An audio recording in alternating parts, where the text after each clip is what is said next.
anak punya persepsi bahwa orang tuanya cenderung akan negatif merespons dia.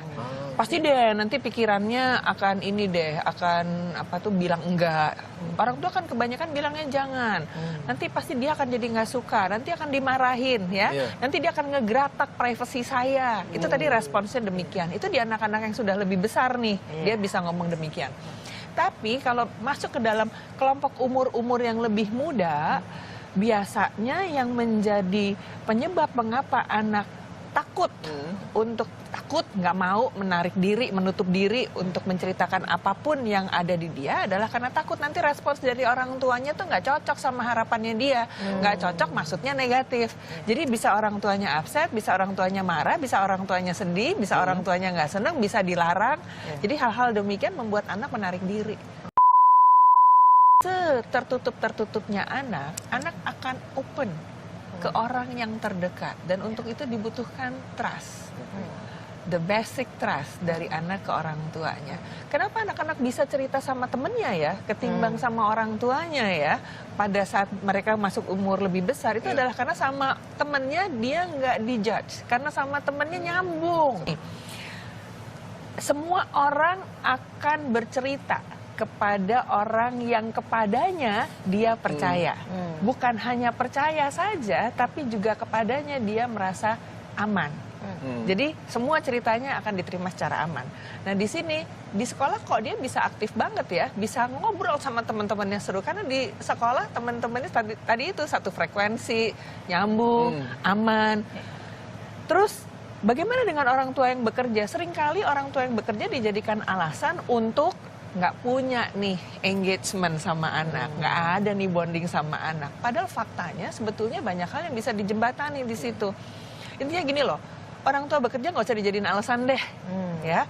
Nah, terus bagaimana mulainya? Orang tua perlu mulai menginvestasikan waktu, diri, niat baik, keterbukaan untuk bisa nyambung lagi sama anaknya. Invest. Tapi invest itu bukan 3 jam lalu selesai.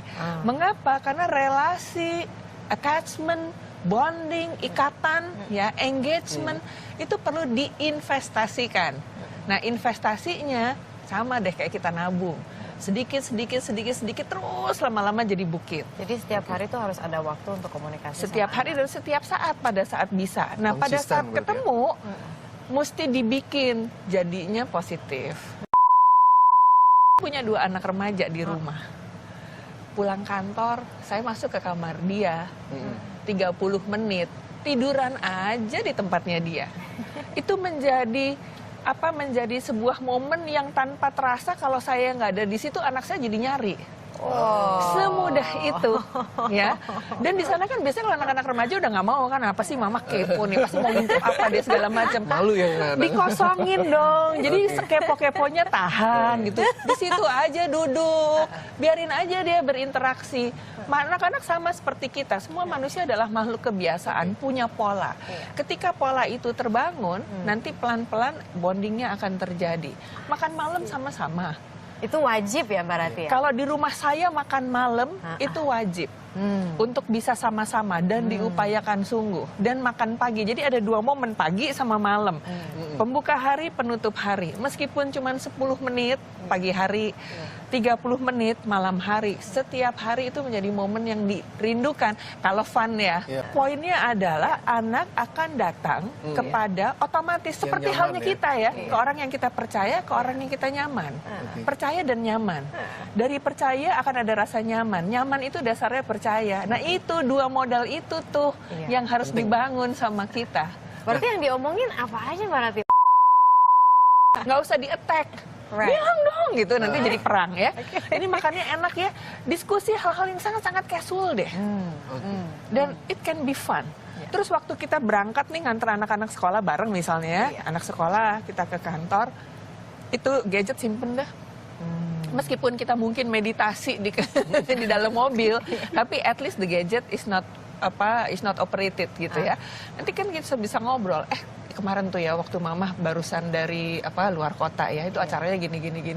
Terus kamu di sekolah tuh siapa sih teman kamu tuh yang cakep itu tuh gitu. Bahas aja something that's very casual ya. Lama-lama inget loh, manusia adalah makhluk kebiasaan. Anak juga begitu.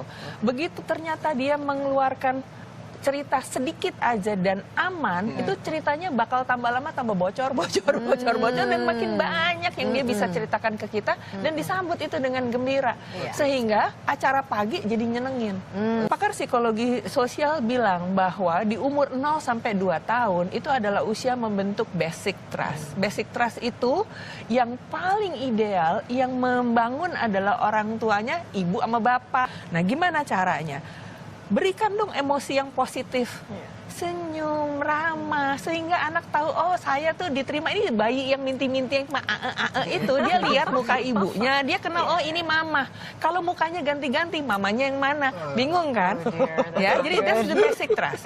Kemudian senyum, sayang, jadi dia tahu, oh ini mamaku sama dia, saya aman. Jadi mama bukan cuma sumber makanan aja. Oh ini papa saya, sentuhannya menenangkan.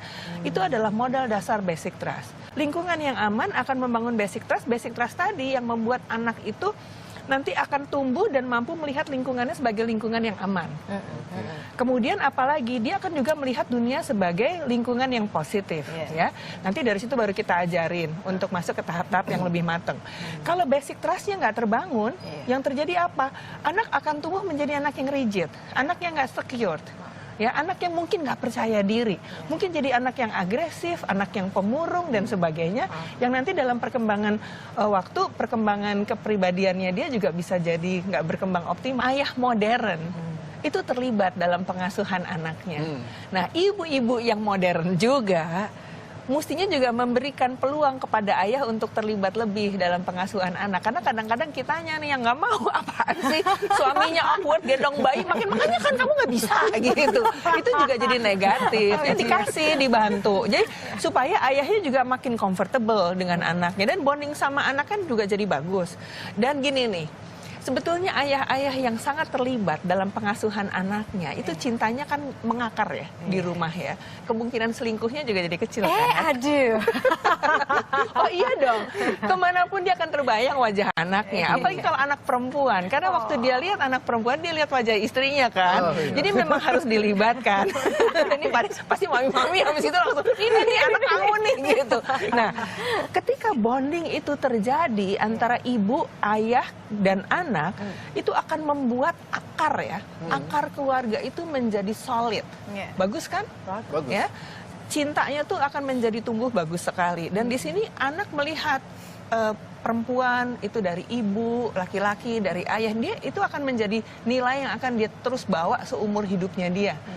Baik anak laki maupun anak perempuan. Karena dua orang tua ini kan melengkapi cintanya.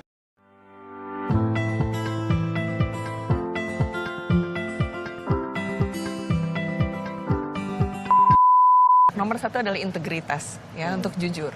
Ngomong aja apa adanya. Nanti takut mama marah, coba dulu. Dan saya harus menjaga diri saya sehingga seaneh apapun yang dia ceritakan, saya cool. Karena saya mau ngajarin anak-anak untuk jujur kan. Padahal dalam hatinya pergolakan. Iya, bergolak. Dia muka saya, nah. Saya sedang menenangkan diri saya, it's okay, cerita aja gitu kan, bisa dong. Jadi kan jujur, anak juga tahu ya ibunya bagaimana. Kedua adalah mau bekerja. Itu adalah hal yang diupayakan terus-terusan. Saya bilang Tuhan tuh benci orang males, saya bilang begitu. Kemudian yang ketiga adalah respect elder. Jadi bagaimana dia hormat kepada orang tua. Semakin besar anak, kita memang menempatkan diri sebagai teman. Tapi kita bukan temannya anak, kita orang tua yang temannya dia. Sehingga koridor, batas-batas, perilaku, tata krama, oh iya dong. Kan tuh anaknya kita. Kalau anak kita kurang ajar, kita kan nanya itu orang tuanya siapa sih, dulu ngedidiknya kayak gimana sih? Gitu. Tapi kalau anaknya bagus, kan kita juga yang memetik trofinya. Jadi itu batasan-batasan, termasuk gini, anak sungguh meniru kita. Nah di sini bagaimana kita memperlakukan orang tua kita, orang yang lebih tua, atasan kita, kolega kita, biarpun nggak diomongin, dia lihat dan dia akan niru.